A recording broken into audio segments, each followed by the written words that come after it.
께서 17절에 말씀하신 대로 바리새인과 서기관들이 그 예수님과 함께 있는 사람들을 이렇게 언급을 하면서 왜 너희 선생님 그 예수님은 죄인들과 또 세리들과 같이 하는가? 그게 이제 불만인 거죠. 그 얘기를 듣고 예수님께서 건강한 사람에게는 의사가 필요 없다. 근데 병든 사람에게 의사가 필요하다. 이제 그 말씀하셨잖아요. 그러면서 나는 의인을 부르러 온 것이 아니라 뭐라고요? 죄인을 부르러 왔다 했습니다. 하나님 떠난 인생에게 의인이 있겠습니까? 로마서 3장에 보니까 분명히 의인은 없으며 하나도 없다 그랬거든요. 그 예수님이 이제 바리새인과 서기관들에게 이제 그렇게 말씀하신 것은 너희들도 똑같은 죄인이라는 메시지거든요. 근데 서기관 바리새인들 잘 아시지 않습니까? 바리새인 같은 경우는 율법을 철저하게 지킵니다.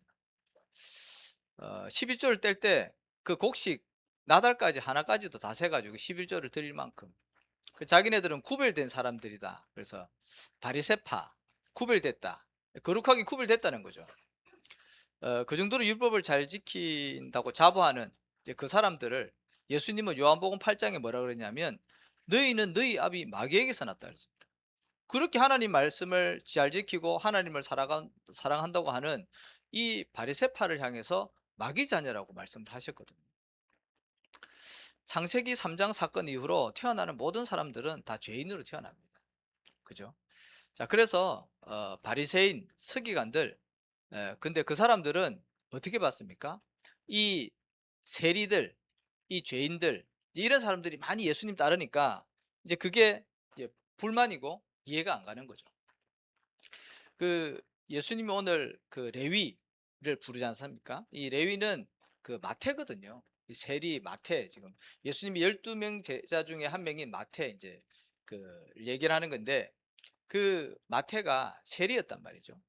저는 이 세리를 잘 모를 때는 뭐 세리 불렀는데 그게 뭐 문제가 되나 그랬는데 그 예수님 당시에 이 어땠습니까? 로마에게 속국된 상태였잖아요. 그래서 로마가 식민지 이스라엘을 그 다스리면서 세금을 징수했을 거 아닙니까?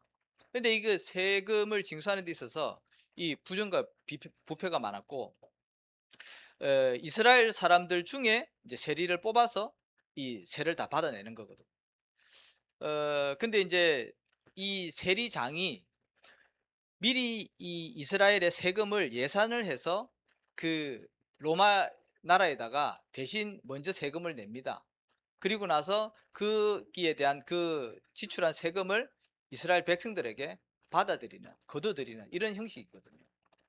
그러니까 자국민의 돈을 그 사람들이 걷어내는 거예요. 그러니까 쉽게 얘기하면 매국노 같은 거죠. 그러니 이 이스라엘 사람들이 볼 때 세리는요, 완전히 아주 안 좋은 죄인이라는 거죠. 그 사람들이 볼 때는 이 세리라는 것은.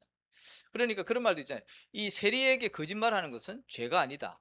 뭐 그렇게 할 정도로 세리는 완전히 나쁜 사람입니다. 이스라엘 사람들이 볼 때는. 이제 그런 사람들하고 이제 같이 다니니까 이 예수님이 너무 이해가 안 되는 거죠. 근데 그 사람 사실 세리만 죄인일 뿐만 아니라 영적인 것을 모르니까 육신적인 눈으로만 보니까 이 바리새인 서기관들 이 사람을 볼 때는요 저 죄인하고 같이 다닌다고 생각을 하거든요. 그런데 말씀드린 대로 하나님을 떠나 있는 사람은요 전부 다 죄인이라니까요. 그거를 알면 저와 여러분을 향해서 저와 여러분을 위해서 예수님이 사실은 이 땅에 오신 거거든요.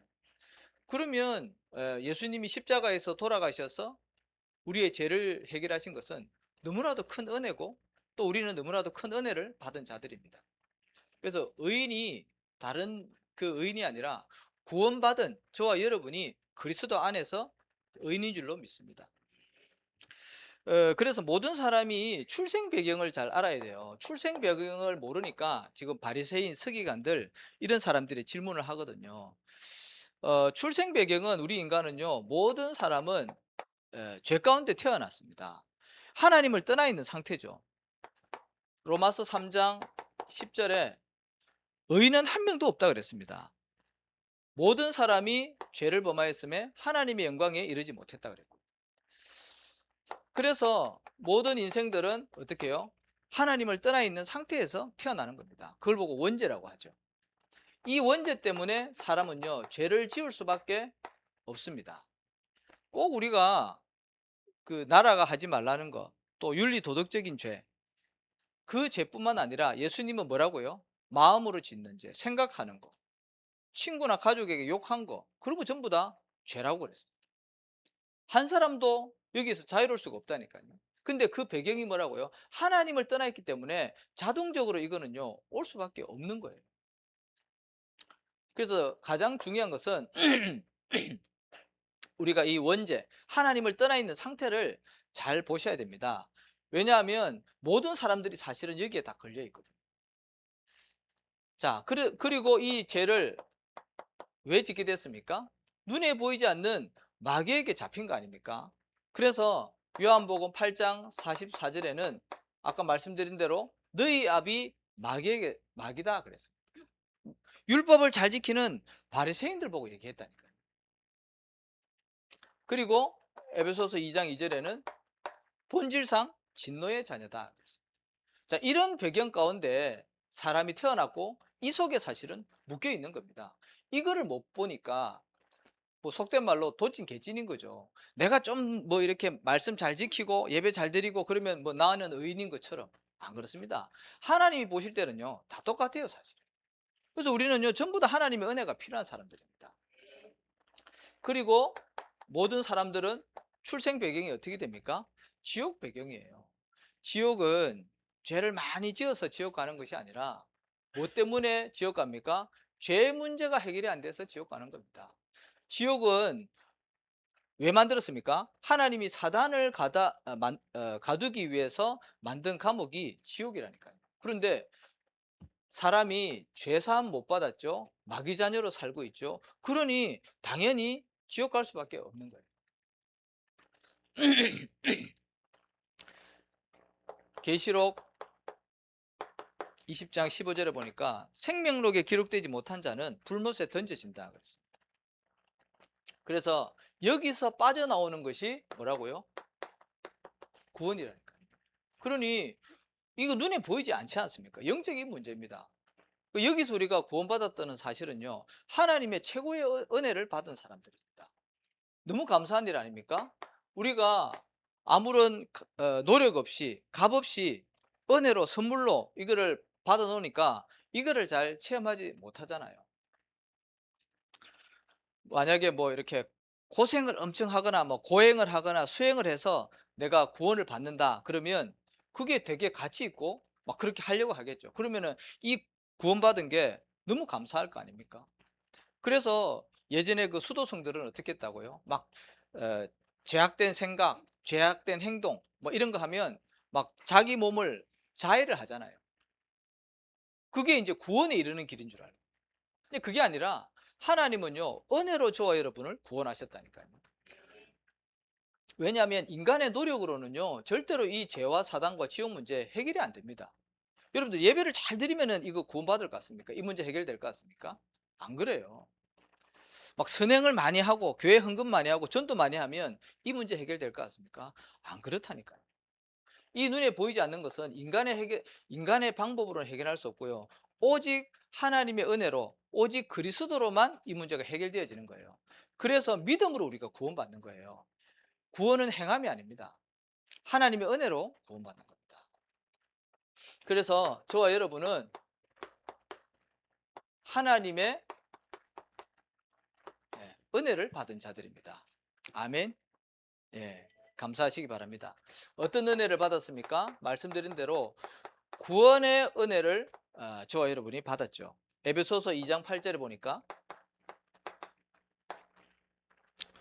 너희는 그 은혜에 의하여 믿음으로 말미암아 구원을 받았으니 이것은 너희에게서 난 것이 아니요 어떻게 해요? 하나님의 선물이다 그랬습니다. 그러니까 저와 여러분이 최고의 은혜와 최고의 선물을 받았고요. 그러니 날마다 저와 여러분은 감사할 수밖에 없는 겁니다. 그리고 어떻게 해요? 우리는 구원받아서 하나님 앞에 예배 드릴 수 있는 은혜와 축복을 받은 사람들입니다. 여러분들 예배가 적은 축복이 아닙니다. 예배를 내가 그래 오늘 예배 드려야지 이렇게 해서 예배 나온 것 같지만 사실은 하나님이 부르지 않으면 나올 수 있는 자리가 아니죠. 그렇잖아요. 멀쩡하게 교회 나오려고 하는데 뭐 예를 들어서 사고가 났거나 집안에 무슨 일이 생기면 못 나온다니까요. 내가 예배를 어, 안 드린 것이 아니라 못 드린 거예요. 왜? 하나님이 부르셔서 예배하기 원해서 우리를 오늘 이 자리에 불러 모으신 거라니까요. 그러니까 은혜도 예배도 하나님의 은혜라는 거죠. 분명히 출애굽기 20장 3절에서 6절에 보니까 우상 숭배하면 3, 4대까지 저주재앙이 내려갑니다. 우상 숭배한 가정과 개인과 시대와 민족 다 망했습니다. 성경을 보십시오. 근데 하나님을 사랑하고 하나님께 예배드리고 하나님의 말씀을 지킨 사람은요 반드시 복받게 되어 있습니다. 왜? 그게 하나님 말씀이기 때문에 그렇습니다. 그래서 예배 성공은 인생 성공이 되는 것입니다. 그래서 예배의 은혜 속에 있다는 사실에 감사하시기 바랍니다. 그리고 저와 여러분이 복음을 위해서 또 하나님의 영광을 위해서 우리가 헌신하는 거 있지 않습니까? 이것도 사실은 하나님께서 우리에게 믿음과 은혜를 주셨기 때문에 가능한 거 아니겠습니까? 그렇잖아요. 하나님이 우리를 불러가시면 할 수 없어요. 또 하나님 우리를 병들게 해서 병원에 눕혀 놓으시면 아무것도 할 수 없다니까요. 그러니까 하나님이 우리에게 은혜를 주셨기 때문에 건강한 몸으로 하나님 앞에 지금 예배도 드리고 헌신도 하고 하는 거 아니겠습니까? 모든 것이 하나님의 은혜인 줄로 믿습니다. 또 우리는 영원한 생명 이거를 받았지 않습니까? 그렇기 때문에 우리가 생명 건 헌신을 할 수 있는 겁니다. 우리의 이 생명은요 육신적인 생명은 유한한 것입니다. 그렇죠? 죽으면 끝인 거예요. 근데 이 속에 뭐예요? 예수님을 그리스도로 믿어 영원한 생명을 얻었기 때문에 우리가 생명건 헌신을 할 수 있는 거죠. 자, 그리고 우리가 이 전도 운동 이 흐름 속에 있는 은혜 이것도 사실은 너무 감사한 거 아니겠습니까? 다른 사람에게 내가 정말 무가치한 저와 여러분이 다른 사람에게 복음을 전하고 다른 사람을 위해서 기도할 수 있다? 사실 큰 거 아니겠습니까? 그래서 다니엘 12장 3절에도 보면 많은 사람을 옳은 대로 돌아가게 한 이는 하늘의 별과 같이 빛난다 그랬습니다. 전도자에게 냉수 한 그릇 대접한 것도 결탄코 상을 잃지 않는다 그랬거든요. 우리가 전도를 위해서 복음을 전가하는 일에 작은 헌신한 것도 하나님은요 기억하시고 상급이 있다는 거죠. 우리는 단순히 그냥 전도해서 교세를 불리겠다 그게 아니라 이 현장에 우리가 있는 현장에 많은 사람들이 이 속에 있기 때문에 여기에다가 여기서 빠져나올 수 있는 길을 갖다가 알려주는 겁니다. 그렇잖아요. 그게 전도예요. 한 명 데리고 와서 교회 부흥시켜야지. 그거는요 장사꾼이고요. 정말 이게 보여진다면 말을 할 수밖에 없는 거 아니겠습니까? 그래서 하나님이 가장 기뻐하시는 것이 사실은 전도 운동이라는 거죠. 저는 우리 교회 모든 성도님들이 이 응답과 이 축복을 날마다 누리시기를 축복합니다. 자, 우리가 이런 하나님의 은혜를 큰 은혜를 받았는데요. 이 은혜를 어떻게 해요? 누려야 되겠죠. 은혜를 받았는데 하나님의 큰 선물을 받았는데 내가 이것과 아무 상관이 없이 산다. 그만큼 억울한 게 어디 있겠습니까? 그죠? 그래서 우리가 받은 은혜를 분명하게 알고 이것을 날마다 누려야 되는데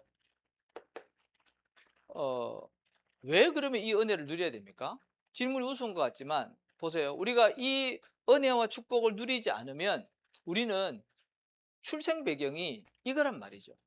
이 영적인 배경 속에 있고 이것이 우리 속에 아주 오랫동안 각인뿌리 체질되어 있는 겁니다. 그래서 뭐가 되냐 하면 나도 모르게 이 은혜를 누리지 않으면 우리에게는 돌아가려고 하는 회귀 본능이 있습니다. 여러분들 일주일 내내 하나님 말씀 안 보고 기도 한마디 안 하고 그죠? 영적인 거 전혀 다 놓쳐버리고 오로지 세상의 육신의 흐름을 따라 살다가 교회 와서 예배 드리면 말씀이 드릴까요? 어려울걸요. 왜냐하면 우리는 자꾸 이쪽으로 돌아간다니까요. 우리 속에는 나도 모르게 이 창세기 3장에 하나님 중심이 아니에요. 나 중심이라니까요. 우리 은혜 받지 않으면 나 중심으로 돌아가는 거예요. 우리는 하나님 중심으로 살아가야 돼요. 그래야지 하나님이 주시는 응답과 축복을 받게 돼 있다니까요. 돌아가 버린다니까요. 그리고 우리는 육신을 가지고 있기 때문에 육신의 것에 계속 갈급해 있어요. 잘 먹고 잘 살아야 되고 남보다 잘 돼야 되고 물론 좋겠죠. 그런데 하나님은 그것 때문에 우리를 부르지 않았다는 거예요. 살리는 것은 영이니 육은 무익하다. 예수님이 하신 말씀 아닙니까? 그러니 영적인 것이 우선순위 돼야 되는데 우리는 자꾸요 육신 중심으로 돌아간다. 거기서 빠져나가기 위해서 우리는 날마다 이 은혜와 축복을 누려야 된다는 거죠. 그리고 우리는 세상에 살지만 세상에 속한 자들이 아닙니다. 우리의 배경은 보좌요 하나님의 나라고 우리는 천국이 본향입니다. 우리는 거기에 소망을 두고 살아가야 되는데 우리는요 자꾸 세상의 것, 세상을 뭐라고 비유합니까? 장망성이라고 합니다. 장차 망할 성이라니까요. 소돔과 고모라 땅 같은 거예요. 무시하고 배척하라는 것이 아니라 그 현장을 살려야 되는데 오히려 그 속에서 그것을 누리려고 한다니까요. 바울은 뭐라 그랬습니까? 세상에 좋은 것, 세상에 많은 것을 가지고 있었잖아요. 엘리트 아니었습니까? 많은 배경과 지식 가지고 있었는데 그리스도를 알고 나서 그 세상의 모든 것이 오히려 배설물이고 오히려 자기에게 해가 됐다 그랬습니다. 왜? 최고의 가치를 발견했습니다. 오히려 그 세상 지식 때문에 자신은요 그리스도 몰랐어요. 그래서 우리는 이런 배경 속에 있기 때문에 날마다 이 속으로 들어가야 될 줄로 믿습니다. 이 은혜를 안 누리면 우리는 뭘 누리냐면 복음이 아닌 다른 것을 자꾸 찾게 돼 있습니다. 복음 누려야 되는데 하나님이 아닌 틀린 것 붙잡고 그걸 응답으로 생각한다니까. 사단이 만들어 놓은 결국에는 망할 것 이거를 계속 추구합니다. 그래서 저와 여러분은 오늘도 날마다 오늘도 은혜 속으로 또 복음 속으로 들어가시기를 바랍니다. 그러면 언제 이거를 누려야 되겠습니까? 사도행전 2장 46절에 보니까 그들이 날마다 기쁨으로 떡을 떼며 날마다 그렇죠. 오늘 누리고 주일만 누리고 그게 아니라 날마다. 왜? 날마다 우리는 잘 안 되니까. 그렇잖아요. 그리고 항상 그랬습니다.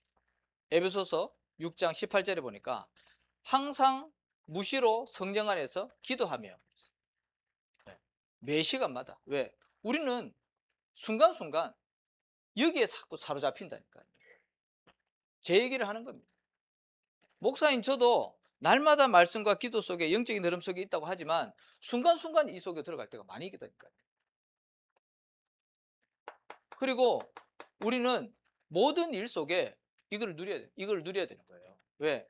우리는 조금만 문제 터지면 어디로 돌아갑니까? 유리로 돌아간다. 누가 내 자존심 건드려 보십시오. 바로 뭐 은혜 말씀 필요 없습니다. 바로 이쪽으로 돌아갑니다. 기분 나쁩니다. 왜 그렇죠? 내가 주인 돼 있습니다. 그래서 우리는 매일, 매시, 매사에 이 응답과 은혜를 누려야 됩니다. 자, 그러면 어떻게 우리가 이것을 누릴 수 있겠습니까? 저와 여러분의 기준은요, 말씀이 기준돼야 됩니다. 맞죠? 하나님이 우리에게요, 말씀을 주셨잖아요. 성경 66권을 주셨어요.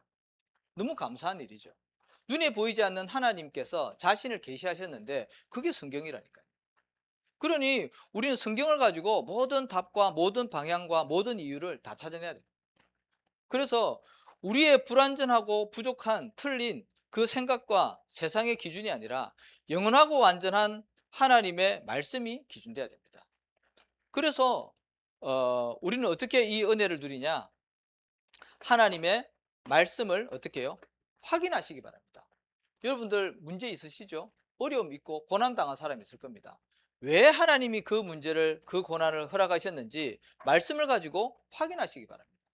그래서 나에게 뭐가 있어야 됩니까? 평생 언약이 있어야 돼요.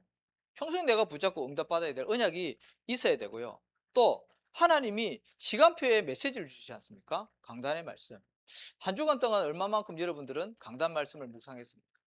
그러면 그 말씀 가지고 내가 따라가면 되거든요. 그래서 말씀 확인하시면 되고요. 말씀 붙잡고 어떻게 해요?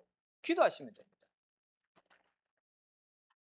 그 옆에 교회에 그 크게 적어 놨대요. 기도할 수 있는데 왜 염려하십니까? 그쵸? 맞는 말이지 않습니까?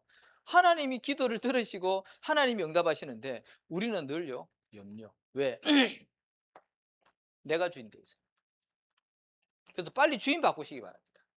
그래서 말씀 기준해서 말씀을 확인하고 말씀 붙잡고 기도해서 응답받으시기 바랍니다. 지금까지는 너희가 내 이름으로 구하지 않았으나 구하라 그래야만 받으리니 너희 기쁨이 충만하리라 말씀하셨습니다. 은혜를 누려야 되고요. 근데 이제 이 받은 은혜 누리는 것을 넘어서 하나님이 우리에게 주신 이 은혜를 전달해야 되겠습니다. 맞죠? 바리새인들이 망한 이유 중에 하나가 뭐라고요? 선민사상. 하나님의 최고의 은혜를 받았거든요. 그 유대인들이. 그런데 우리는 선민이야. 선택됐어. 나머지 사람들은 다 이방인이야. 하나님 몰라. 그 너희들 망해야 돼. 우리는 그래서 하나님의 은혜를 내가 있는 그 현장에 전달해야 될 사명이 있는 줄로 믿습니다. 자, 이 은혜를 우리가 전달하려고 하면 먼저 볼 것이 있습니다. 이 보는 게 참 중요하거든요. 이 바리새인들이 영안이 어두운 거예요. 그러니까 늘 육신, 현실 그거밖에 못 보는 거예요. 그래서 우리는 진짜 봐야 될 것을 봐야 되는 거죠. 먼저 봐야 될 게 뭡니까? 하나님의 은혜를 받은 나 자신을 볼 수 있어야 됩니다. 내가 뭔 은혜를 받았고 무엇을 가졌고 하나님이 무엇을 주셨는지 그거를 잘 발견을 해야 되겠죠.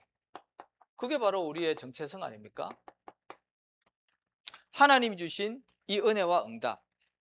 창세기 6장 8절에 보니까 그러나 노아는 여호와께 은혜를 입었더라. 다 망하고 하나님 이제 물심판하려고 작정한 그때에 노아는 하나님께 은혜를 입었더라 그랬습니다. 저와 여러분에게 하나님의 구원의 은혜가 임한 줄로 믿습니다. 그래서 우리가 이런 은혜와 응답 받았고요. 자, 그리고 이 은혜가 필요한 현장이 보여져야 되겠죠. 현장은 너무 잘 사는 것 같고 너무 편리한 것 같고 부족한 게 없는 것 같은데 그 사람들 창세기 3장 등 영적인 눈으로 보면 전부 다 이 속에 있다니까요. 누가복음 16장에 부자 얼마나 돈이 많았으면 날마다 잔치를 열었다니까요. 날마다 연회를 열었어요. 그런데 어떻게 해요? 다 때가 되어져서 죽게 되지 않습니까? 어디로 갔습니까? 지옥 갔습니다. 아무리 잘 먹고 좋은 옷 입어도 그 사람이 하나님 떠나 있으면 그 배경은요 창세기 3장 저 지옥병 가운데 있다니까요. 그게 보여져야 내가 받은 이 은혜를 전달할 수 있는 겁니다. 안 보여지면은 저 사람들 하나님 안 믿어도 나보다 잘 먹고 잘 사네? 그럼 전도할 이유가 없는 거죠. 자, 그래서 하나님 떠나 있는 그 현장이 보여져야 되는 거죠. 마태복음 4장 16절에는 흑암 가운데 앉은 백성들 그랬고요. 사망의 땅과 그늘에 앉은 자들이라 그랬습니다. 정말 그렇습니다. 하나님 안 만난 사람에게 행복이 있겠습니까? 저는 불신자로 살아봤잖아요. 행복이 없어요. 날마다 죽고 싶어요. 아무런 인생에 낙이 없어요. 미래가 불안해요. 그래서 저 여러분에게 영안이 열려서 현장이 보여지시기를 축복합니다. 그리고 우리가 가져야 될 중심과 자세가 있습니다. 하나님이 이 복음을 전달하라고 우리를 부르셨는데 우리의 중심과 자세가 어떻게 해야 되겠습니까? 그거 사실 너무나도 중요하죠. 우리에게는요 두 가지 중심과 자세가 있어야 되는데 첫 번째로 여러분들 정말 복음 사랑하십니까? 나를 구원하신 이 하나님의 은혜 복음 정말 사랑하십니까? 저는 이게 시작이라고 보거든요. 복음이 나에게 별로 뭐 가치가 없어. 별로 은혜가 안 돼. 나 잘 모르겠어. 이제 그러면은 과연 전도할 수 있을까요? 뭐 형식적으로 프로그램으로 할 수는 있겠죠. 근데 정말 복음을 사랑하는 사람은요 자기 생명 목숨 드릴 수 있습니다. 맞죠? 바울이 그래서 어떻게 해요? 나는 나의 생명조차도 조금도 귀한 것으로 여기지 아니한다 그랬습니다. 왜? 이 복음의 은혜가 너무 크기 때문에. 그래서 우리는 복음 사랑하는 마음을 달라고 기도해요. 여기에다가 뭐를요? 영혼 사랑하는 마음이 있어야 되잖아요. 이 영적인 것은 영원한 거 아니겠습니까? 이 지옥도요, 영원한 것이고 천국도 영원한 것입니다. 근데 내가 사랑하는 사람이 죽어서 지옥 간다. 영원한 고통 가운데 가는데 사실은 그게 너무 안타깝지 않습니까? 그래서 우리는요, 복음을 사랑하고 영혼 사랑하는 마음이 먼저 전제되어 있어야 된다. 그래서 우리가 가져야 될 전도자의 중심과 자세입니다. 그러면 우리가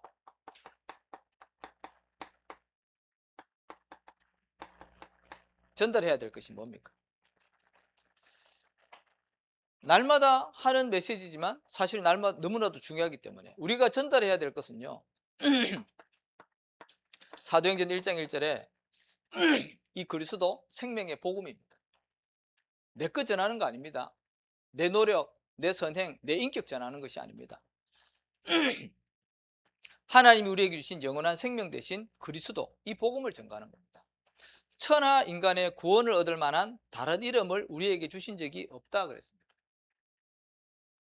그리고 어떻게 해요? 1장 3절, 우리는 땅의 것, 세상의 것, 그거 전달하는 것이 아니라 하나님 나라의 일, 다른 말로 뭡니까? 보좌의 축복을 전달하는 것입니다. 그래야 성령께서 역사하시지 않겠습니까? 그리고 우리가 전달해야 되는 것은 하나님이 나에게 주신 증거를 전달하는 것입니다. 그렇죠? 그래야지 하나님이 우리를 증인 삼지 않겠습니까? 여러분들 구원받은 은혜와 증거 분명히 있지 않습니까? 그것을 현장에 전달하는 것입니다. 그러니까 오직 성령이 너에게 임하시면 권능받고 땅끝까지 이르러 내 증인이 되리라 말씀하셨지 않습니까? 자, 그래서 오늘도 복음을 최고로 누리시고 오늘도 예배를 통해서 주일의 축복 속에서 하나님 나라의 일, 그것을 누리시고요, 약속하신 말씀을 통해서 성령의 충만함을 받으시기를 예수님의 이름으로 축복합니다. 이걸 받아야지 전달할 수 있습니다. 그죠? 자, 우리가 이렇게 볼 때 진짜 할 거라고는 하나밖에 없는 것 같습니다. 뭡니까? 감사하시기 바랍니다. 내 상황이 너무 안 좋은데요, 나는 건강도 안 좋고 경제적도 어렵고 우리 가정은 너무 안 좋고, 하나님 다 아십니다. 그죠? 하나님 다 허락하셨습니다. 그 속에 하나님의 선하신 계획이 있기 때문에 그거를 찾아야 되는 거죠. 그게 발견되어진다면 나오는 거는 불평, 불신앙, 원망이 아니라 감사가 나오겠죠. 우리의 이 작은 머리로 하나님의 계획을 알 수 있을까요? 모르죠. 근데 하나님은 좋으신 하나님, 선하신 하나님 아닙니까? 그러니 우리에게 가장 좋은 것을 예비하시고 인도하고 계시는 중이라니까요. 그래서 그거를 안다면 정말 감사할 수 있겠죠. 어떤 감사를 회복하셔야 되냐면 아브라함이 불신자로 살다가 오랫동안 살다가 하나님 앞에 믿음의 조상으로 부름을 받았습니다. 저와 여러분이 하나님 떠나서 살다가 하나님의 자녀가 되어졌습니다. 거기에다가 하나님 아브라함에게 어떤 축복을 주셨냐? 첫 번째로 내가 네게 지시할 땅으로 가라 그랬지 않습니까? 언약적인 축복받은 것에 대한 감사가 있으시기 바랍니다. 왜냐하면 하나님은 말씀하시고 그 말씀을 이루어 가시거든요. 그러니 저와 여러분이 말씀 성취의 응답을 받게 되는 겁니다. 언약적인 축복입니다. 말씀 놓치면 안 됩니다. 사람의 말은요, 참고하시고 하나님의 말씀을 붙잡으시기 바랍니다. 그리고 너는 복이 될지라 그랬습니다. 옛날 성경에는 내가 복의 근원이 될지라 그랬죠. 근원적인 축복을 저와 여러분이 받았습니다. 하나님이 우리를 통해서 이 언약을 하나님 성취시키시고 전달하지 않습니까? 그게 근원적인 축복이에요.